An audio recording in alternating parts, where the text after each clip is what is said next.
गुरु ऐसे विनय दे दे, गुणगान करूं तेरा। इस बालक के सर पे गुरु हाथ रहे तेरा। गुरु ऐसे विनय दे दे, गुणगान करूं तेरा। इस बालक के सिर पे गुरु हाथ रहे तेरा। गुरु हाथ रहे तेरा। છાયાનો 13મો આંક, છેલ્લેથી બીજો પેરેગ્રાફ આપણે વિચારીશું.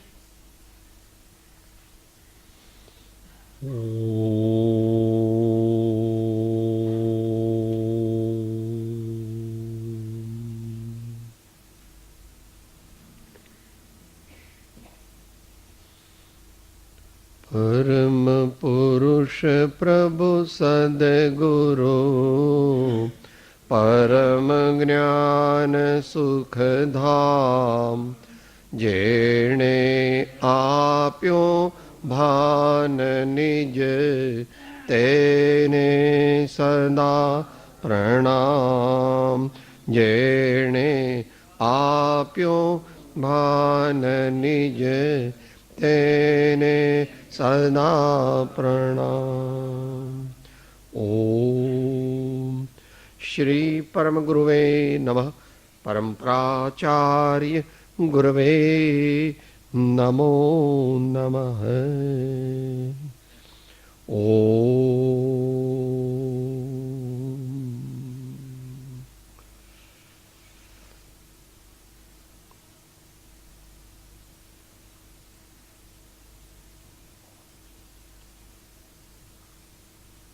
આપણે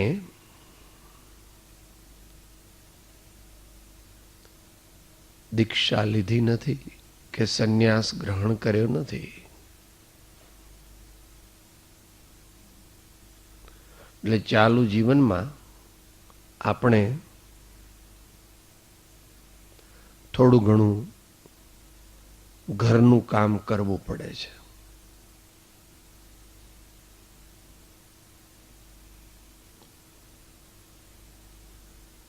પણ હવે આપણે ઘરમાં ઓછું રહીએ છીએ, રહેવાની બહુ ભાવના નથી, ન હોવી જોઈએ.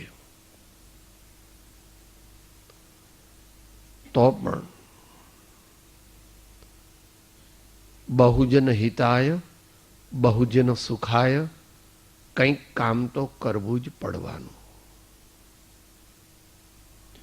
કોઈ એવી કલ્પનામાં રહેતું હોય કે સાહેબ હું તો 24 કલાક સમાધિમાં જ રહું છું, તો બ્રહ્મા જ, એ બ્રહ્મા જ. એટલે આપણે આ વચલો માર્ગ છે. ઘરમાં રહીને સાધના કરીએ તો એમાં વધારે વિઘ્નો છે, અને આખું જે એટમોસ્ફિયર હોય, જે ઘરનું વાતાવરણ હોય, એ આપણને સાધનામાં બહુ કન્ડ્યુસિવ એટલે બહુ પ્રમોટ કરે, આપણી સાધનામાં સહાયક થાય એવું ઓછું હોય. કારણ કે ઘડી ઘડી મહેમાન આવે, ઘડી ઘડી બાબો આમ પૂછે, હા બેબી આમ પૂછે, એનું કંઈક આપણે બિલ ભરવાના હોય, કંઈક આપણે નોકરીએ જવાનું હોય, કંઈક આપણે એવા બીજા સામાજિક કે કૌટુંબિક કાર્યો કરવાના હોય. એમાંથી થોડા મુક્ત થવા માટે 50 વર્ષ પછી વધારે સમય આવા નિવૃત્તિ ક્ષેત્રમાં, આશ્રમમાં, સાધના કેન્દ્રમાં, પરમાર્થ નિકેતનમાં આપણે ગાળવાનો સંકલ્પ કરવો જોઈએ. પણ એ ક્યારે થાય? નાની ઉંમરથી સત્સંગ કરીએ તો. આપણને જે જીવન મળ્યું છે એમાં આપણે આજીવિકા પ્રાપ્ત કરવા માટે પ્રયત્ન કર્યો. થોડી નોકરી, ધંધો, ખેતી, ડોક્ટરી, વકીલાત, ચાર્ટર્ડ એકાઉન્ટન્ટ, એન્જિનિયર કે શિક્ષક કે ન્યાયાધીશ કે જે કંઈ હોય તે, અને થોડું કુટુંબની સેવા પણ કરી કે ભાઈ આ બાળકો સામાન્ય લાઈનસર થાય ત્યાં સુધી આપણે એમને સામાન્ય મદદ કરવી. પણ હવે બાળકોને આપણી જરૂર બહુ છે નહીં. આમ તો એ લોકો તો આપણને છોડે જ નહીં. એ તો એમ કે બાપા તમે તો અહીં જ રહો, તમારે ક્યાંય જવાનું સારા હોય તો હો. અત્યારે તો બધા એવું કહેનારા ઓછા છે. હવે આજકાલ થોડું ઊંધું થઈ ગયું છે કે ભાઈ આ ગયડા મા બાપ છે શું કામના છે? હવે કે ઘરના કામમાં મદદરૂપ થતા નથી, કંઈ કમાતા, હવે એમને કંઈ ગયડાના ઘરમાં મૂક્યા હો. પણ એવી આપણી સંસ્કૃતિ નથી.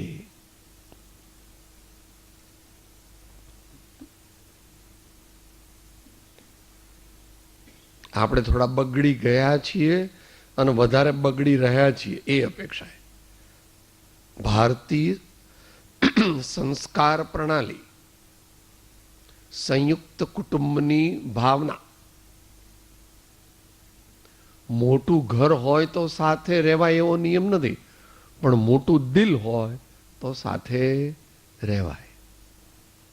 ઘર પણ જોઈએ થોડુંક મોટું કે જેથી બીજાને આપણે વિઘ્નરૂપ ન થઈએ અને સ્વાસ્થ્ય જળવાય.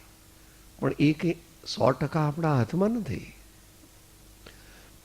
પાસે અમદાવાદ શહેર છે, ત્યાં આશરે 50-52 લાખ મનુષ્યો રહે છે. બધાને એમ છે કે અમારે અમારું 2-3 રૂમનું ઘર હોય તો સારું. પણ એ 50 લાખમાંથી માત્ર 30 લાખને જ રહેવા જેવું રિઝનેબલ ઘર હોય છે. બાકીના 10 લાખને થાગડ થીગડ ઘર હોય છે અને બાકીના 10 લાખ ઝૂંપડપટ્ટીમાં અથવા થોડાક સડક ઉપર, ઝાડ નીચે કે એવી રીતે કોઈ જગ્યાએ આશ્રય લઈને પોતાનું જીવન વિતાવે છે.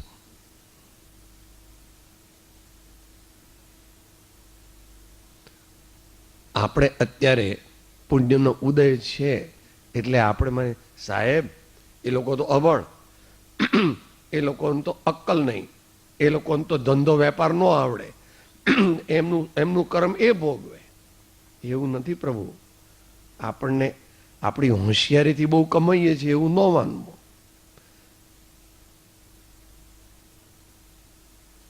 આજથી 20-25 વર્ષ પહેલા કલકત્તા વગેરે જવાનું થાય વધારે. કલકત્તામાં મોટા શેઠ હોય એ જમાનામાં પણ કરોડપતિ, કરોડાધિપતિ એ હોય અંગૂઠા છાપ. એમને પોતાની સહી કરતા ન આવડતું હોય અને એમના હાથ નીચે સીએ હોય, એફસીએ હોય, પીએચડી હોય, મોટા મોટા એન્જિનિયરો હોય. એ જમાનામાં પગાર એટલો જ હતો, 15,000, 20,000, 25,000. અત્યારે જે 1,00,000-1.5 લાખ છે એટલો નહોતો. એ શેઠ વધારે મારવાડી, આપણા ગુજરાતી ઓછા. બધા નોકર એમના. માટે એવું ન માનવું કે અમે તો ખૂબ ભણ્યા ગણ્યા, બહુ ડિગ્રી વાળા, અમારે બહુ હોશિયારી એટલે અમે તો પાટું મારીને પૈસા પેદા કરી, તમારા જેવા નમાલા નથી. સગા દીઠા મેં શાહ આલમના ભીખ માગતા શેરીએ, જન જાણીએ મન માનીએ નવ કાળ મૂકે કોઈને.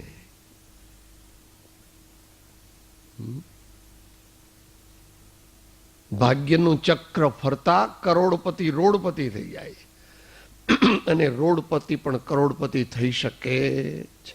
માટે બહુ આપણી બુદ્ધિ, આપણું ભણતર, આપણી આવડત, આપણું ઉચ્ચ શિક્ષણ એ બધાનું અભિમાન ન કરો.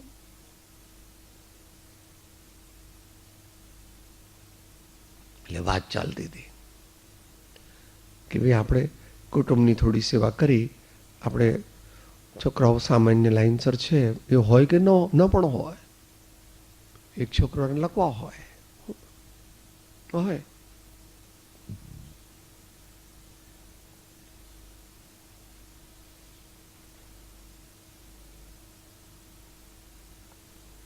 સંતોની વાણી અહીંયા કહે છે, તીર્થંકરનો માર્ગ કહે છે. તીર્થંકરનો માર્ગ સાચો છે. તીર્થંકર એટલે જૈનોના ભગવાન એવું નહીં હો, અઘરું છે સમજવું. તીર્થંકર એટલે જૈનોના ભગવાન નહીં, શબ્દાર્થ પણ એવો છે. તીર્યતે અનેન ઇતિ તીર્થમ, જેના દ્વારા દુઃખ, આધિ વ્યાધિ ઉપાધિ, જન્મ જરા મરણ એનાથી તરીને શાંતિ અને સમાધિનો માર્ગ મળે એવો માર્ગ જેમણે બતાવ્યો, એવો માર્ગ જેમણે પ્રવર્તાવ્યો એનું નામ તીર્થંકર. તીર્થંકર કે આપણા નથી.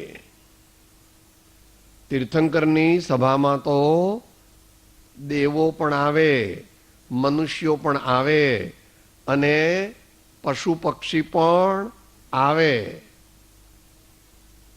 એટલે તીર્થંકર જૈનોના છે એવું મગજમાં હોય તો કાઢ નાખવું. તીર્થંકરને ઓળખ્યા નથી. એ આગળ વાત આવી ગઈ હતી એટલે અત્યારે નથી લેતા આપણે.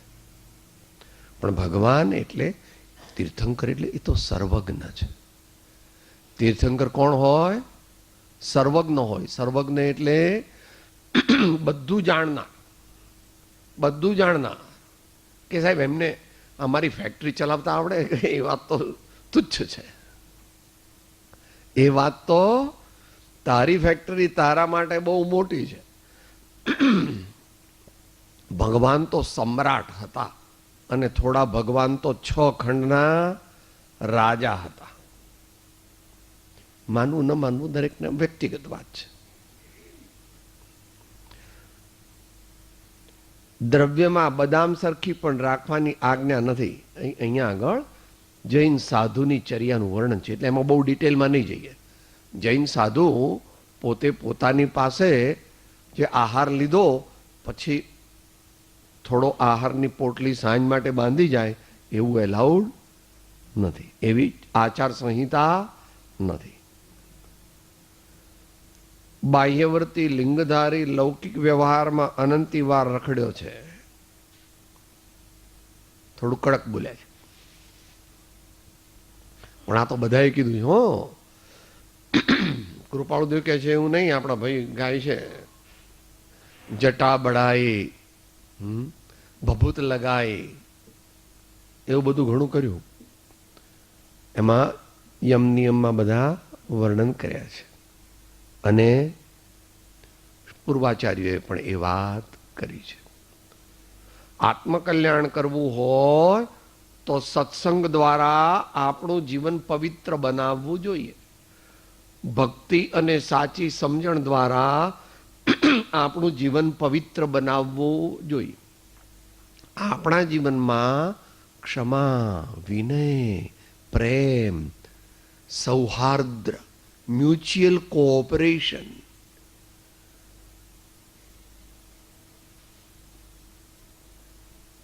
અને હમણાં જે પદ સાંભળ્યું ને,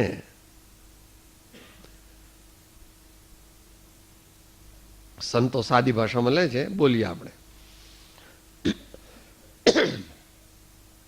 જીવ તું શાને ફરે છે ગુમાનમાં, તારે રહેવું ભાડાના મકાનમાં.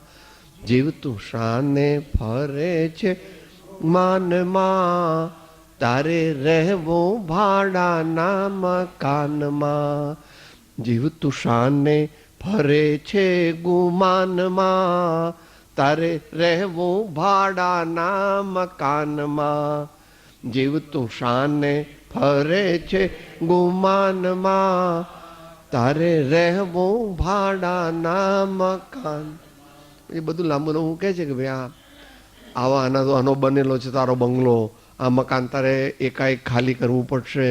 એમાં નોટિસ તો મળવા માંડી છે, પણ હજુ આ માનતો નથી. સાચી સમજણ આપણી જાતે ન આવે ભાઈ. કોલેજમાં મેટ્રિક પાસ થવું હોય તો શિક્ષક રાખે છે, ટ્યુશન રાખે છે, પીએચડીમાં ગાઈડ રાખે છે. તો આ અગમ અગોચર આત્મકલ્યાણનો માર્ગ એ પોતાની જાતે કંઈ ચોપડી વાંચીને શીખી જાય એવું સરળ નથી. અને વળી પાછા પૂર્વભવના કુસંસ્કાર છે આપણને. અહીંયા આપણે બધા આવ્યા છીએ ને એટલે પુણ્ય પૂરપાટ પુણ્ય નથી. તને એવું લાગે છે કે સાહેબ મારે તો પૂરપાટ પુણ્ય છે.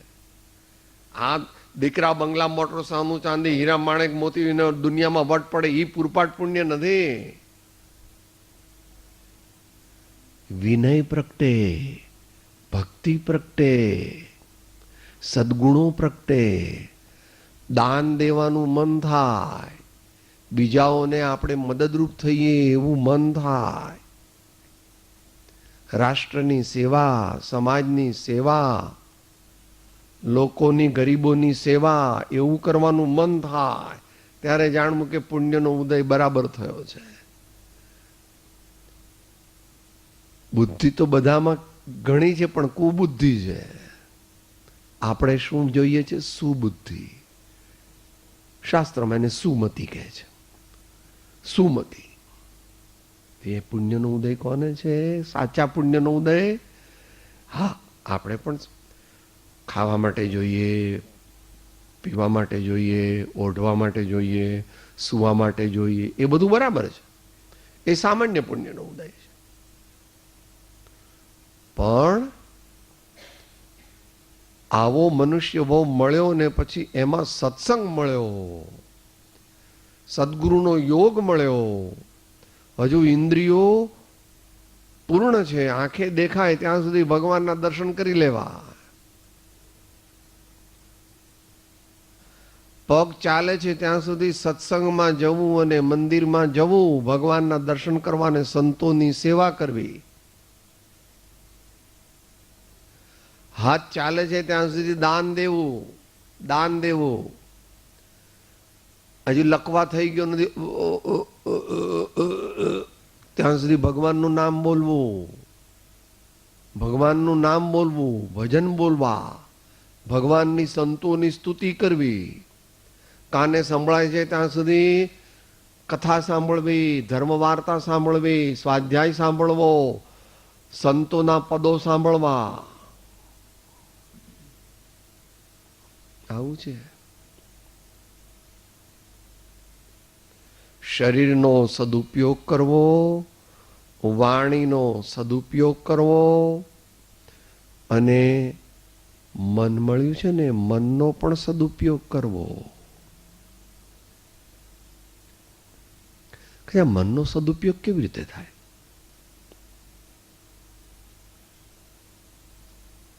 ઉપનિષદના ઋષિ કહે છે ચારે દિશાઓમાંથી પવિત્ર વિચારોનો અમારા અંતરમાં સંચાર થાવ.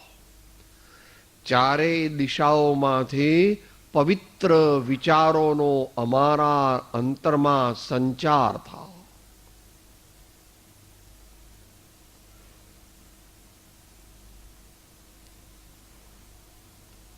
આચાર્ય ભગવાન કહે સૌ પ્રાણિયા સંસારના સન્મિત્ર મુજ વહાલા થજો, સદગુણમાં આનંદ માનું મિત્ર કેવાય રે.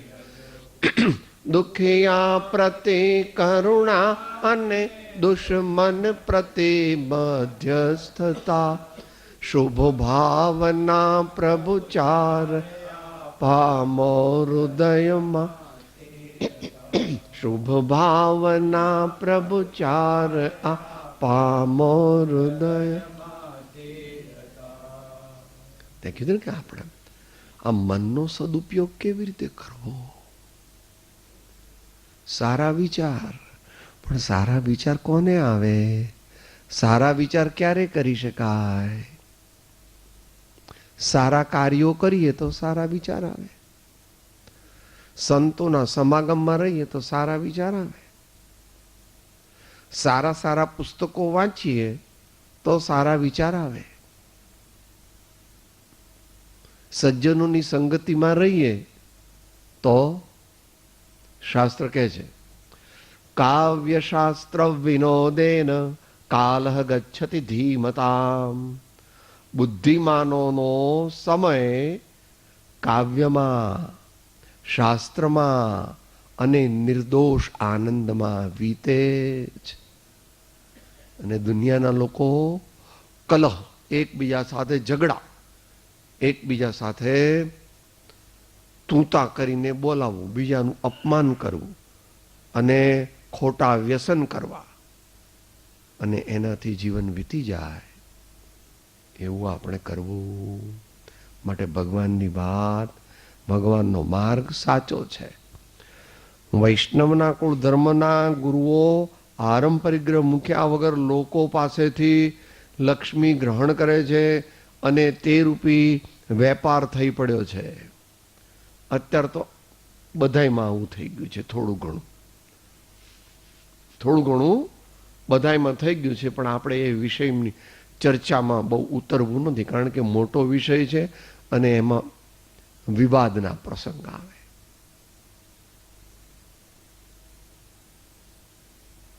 આપણે ધર્મને વેચવો નહીં બને ત્યાં સુધી. પણ છતાં પણ આપણે ગૃહસ્થ હોઈએ અને આપણે એનાથી આજીવિકા થાય તો આપણે માગણી કરવી નહીં. કોઈ આપે તો કે ભાઈ સહજપણે સ્વીકારીશું કે ભાઈ અમારું કુટુંબ છે, આપણે કુટુંબ હોય તો એ સ્વીકારવું પડે. તો એ પણ અમારે એનો સદુપયોગ જ કરવાનો. અમારે કોઈ સ્વાર્થના કામમાં એને મોઢું વાપરવું નથી. થોડું ટ્રિકી છે, એ ગુરુગમથી સમજવું. અત્યારે આપણે એનો વિસ્તાર કરવો નથી. જેટલા અંતરંગે સાચો માર્ગ બતાવે તે જૈન. જીવન પવિત્ર બને, સુગંધિત બને, ન્યારું બને, પ્યારું બને અને સંપીલું બને, એવું જીવન આપણું બને તો આપણે જૈન કહેવાઈએ. એમાં ઇન્ટુ ઇન્વર્ટેડ કોમા લખ્યું છે, જુઓ તો. માટે યાદ રાખવાનું. સાથે જ બોલીએ, બધાને આવડે છે. જન્મથી હું જૈન છું પણ કર્મથી નથી. જન્મથી હું જૈન છું પણ કર્મથી નથી. કર્મથી હું કોણ છું તેની ખબર નથી. કર્મથી હું કોણ છું તેની ખબર નથી. કર્મથી હું કોણ છું તેની ખબર નથી. કર્મથી હું કોણ છું તેની ખબર. ગમે તેવા નીચ કુળમાં જન્મ્યો હોય, શાસ્ત્રમાં આવે છે, ચંડાળ પણ જન્મ્યો હોય ચંડાળ કુળમાં, ભંગી જેને કહેવામાં આવે છે, પરંતુ સમ્યક દર્શન વગેરે પ્રાપ્ત કરે, પવિત્ર વિચારો કરે તો તે મહાન છે. અને મોટા નાગર બ્રાહ્મણ કે સિસોદિયા રજપૂત કે આ વિસા ઓસવાળમાં જન્મ્યો હોય પણ દારૂ પીએ અને વ્યસન કરે અને લોભથી લોકોનું લોહી ચૂસે તો એ જૈન નથી. યાદ રાખવું.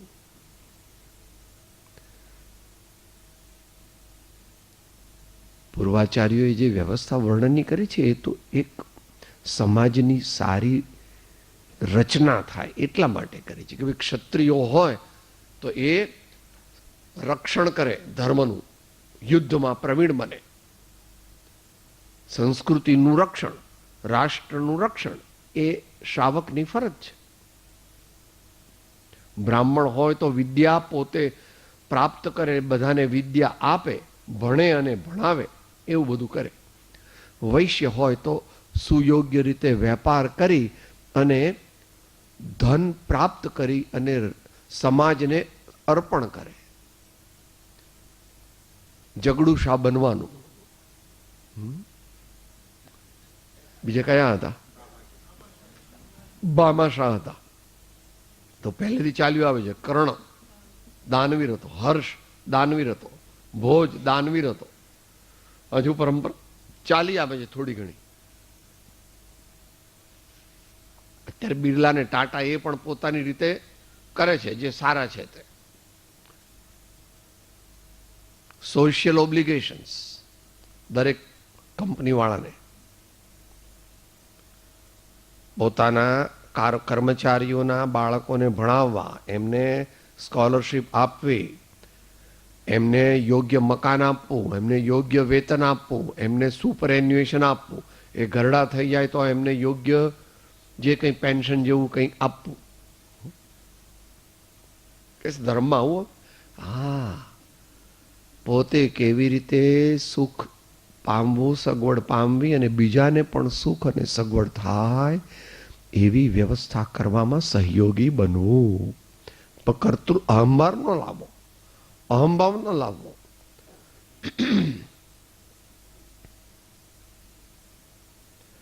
બાકી તો અનાદિકાળથી જીવે ખોટાને સાચું માન્યું છે અને તે જ અજ્ઞાન છે. આગળ બોલી ગયા, આગળ વધી ગયા. અને તે રૂપી વેપાર થયો. તે પોતે અગ્નિમાં બળે છે તો તેનાથી બીજાની અગ્નિ શી રીતે શાંત થાય? જૈન માર્ગનો પરમાર્થ સાચા ગુરુથી સમજવાનો છે. જે ગુરુને સ્વાર્થ હોય તે પોતાનું અકલ્યાણ કરે ને શિષ્યોનું પણ અકલ્યાણ થાય.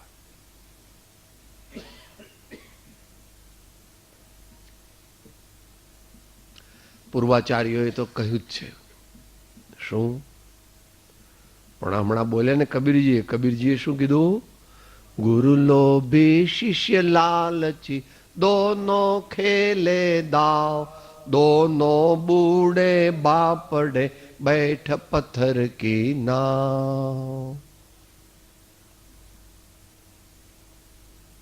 આપણું જીવન આપણે વિવેકી બનાવવાનું છે.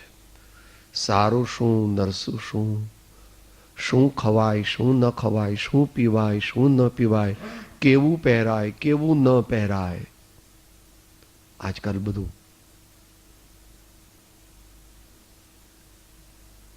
લક્ઝરી, ખોટા શોખ, મોડર્ન ટ્રેન્ડ. વાંધો નથી, તમે સારા કપડાં પહેરો, વાંધો નહીં, પણ આછકલા ન પહેરો. તમે મોટા શેઠ હો ને સારા કપડાં પહેરો તો વાંધો નહીં, પણ આપણે કઈ બીજા પર વટ મારીને આગળ વધવાનું નથી.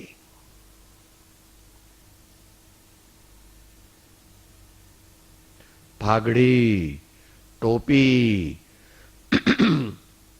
સુરવાળ, કફની, લેંગો, ધોતિયું, પૂજાના કપડા, આ બધું પણ એની પાછળ રહસ્ય રહેલું છે. એ પોતે ધર્મ નથી, પણ એની પાછળ રહસ્ય રહેલું. ગાંધીજી તો બૂટ ને સૂટ પહેરીને આવ્યા હતા અને પછી કફની ધોતિયું પહેરવા માંડ્યા અને પછી કે એની જરૂર નથી, પછી એકલું કફની પહેરણ પહેર્યા, પછી કે એની જરૂર નથી, પછી એમને એકલી પોતળી પહેરતા હતા. લાલ બહાદુર શાસ્ત્રી પણ એવું કરતા હતા, મોરારજી દેસાઈ પણ એવું કરતા હતા. વિચારવાનું. હું રામની વાત કરું ને કૃષ્ણની રામ ઋષભદેવની વાત કરું કે સાહેબ તમે જૂનવાણી છો, તમે મોડર્ન નથી, તમે તો જંગલના જમાનાની વાત કરો છો. ના ભાઈ ના, આ તો મોરારજી તો હમણાં થયા, લાલ બહાદુર શાસ્ત્રી પણ હમણાં થયા. અને અત્યારે પણ થોડા ઘણા એવા કોક નવલભાઈ શાહ આપણે અહીંયા આવતા હતા, એજ્યુકેશન મિનિસ્ટર હતા ગુજરાત સરકારમાં. અહીંયા આપણી ઘણી બધી એન્યુઅલ ફંક્શનના પ્રમુખ તરીકે કે મુખ્ય અતિથિ તરીકે હતા. એમનું જીવન ચરિત્ર પણ બહાર પડ્યું છે હમણાં. Plane living, high thinking. આપણા બાળકોને પણ સપ્રમાણ, ખોટા મોજ શોખ નહીં. હા, ભલે મજા કરે, એનો વાંધો નથી, પણ ખોટા મોજ શોખ, ખોટા વ્યસન એવું બધું આપણા જીવનમાં રાખવાનું નથી. એ પ્રમાણે આપણે અત્યારે ટૂંકમાં સાચા ધર્મી બનવાનું છે, સાચા શ્રાવક બનવાનું છે, સાચા ગૃહસ્થ બનવાનું છે, સદગુણો કેળવવાના છે. આપણે સદગુણો કેળવવાના અને બાળકોમાં પણ સદગુણો આવે એવો પ્રયત્ન કરવાનો કે ભાઈ આપણે બધું ઠીક છે. આપણી પાસે વધારાના પૈસા હોય તે સમાજને આપવાના. આપણું જે હોય ઘડપણ માટે થોડુંક સિક્યોરિટી રાખવી પડે, પણ પછી બાકીનું બધું પૈસા આપવાથી ખલાસ નહીં થઈ જાય, પણ અધર્મ કરવાથી પાપ વધશે અને પુણ્ય ખલાસ થઈ જશે. તો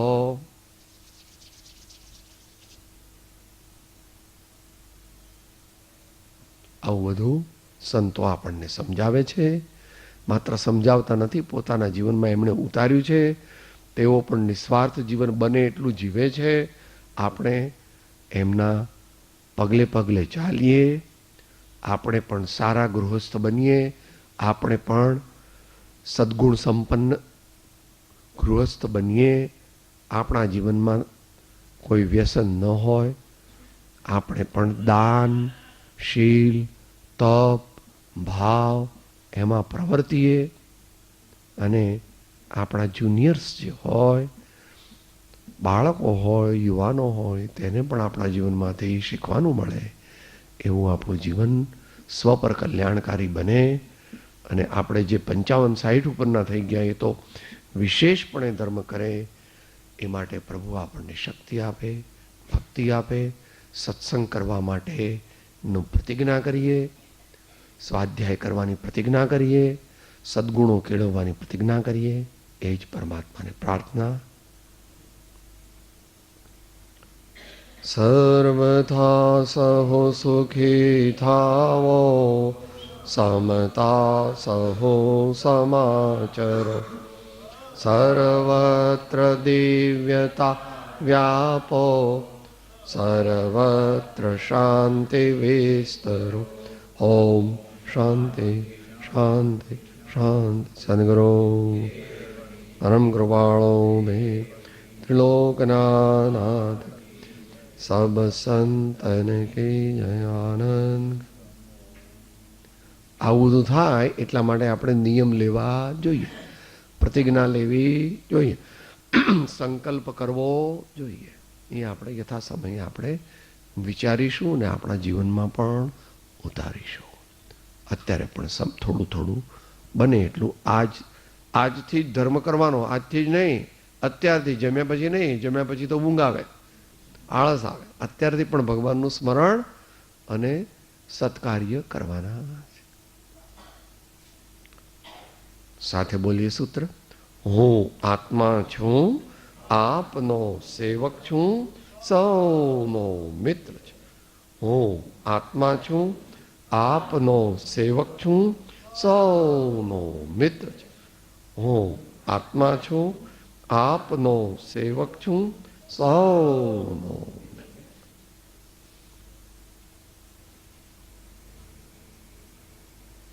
ઓમ શાંતિ શાંતિ શાંતિ.